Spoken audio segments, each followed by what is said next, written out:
歡迎收睇一節天氣報告。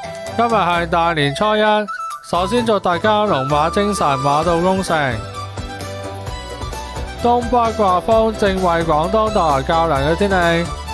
本港方面，下午大部分地區氣溫較在低7至9度。此外，覆蓋華南嘅雲帶稍為轉薄。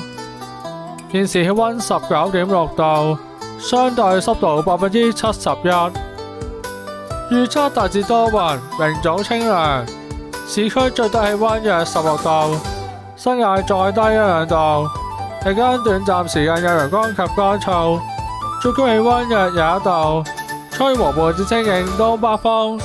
展望年初三早上清涼，風勢頗大，日間短暫時間有陽光，隨後2-3日日間溫暖。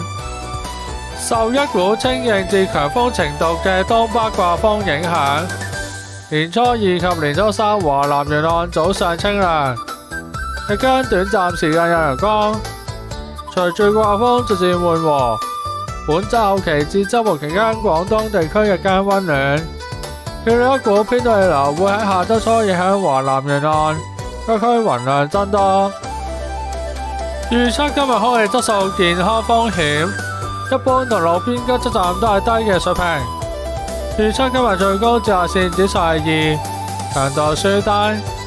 預測今日顯著降雨確率為低。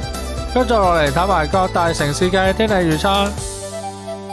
北京天晴，布宜諾斯艾利斯多雲，開普敦伊斯坦堡明朗，洛杉磯落雨，墨西哥城天晴，孟買有霧，巴黎明朗，新加坡落雨，東京明朗，柏林多雲，開羅明朗，倫敦明朗，馬德里有霧，莫斯科天晴，紐約多雲，聖保羅明朗，雪梨天晴，多倫多多雲。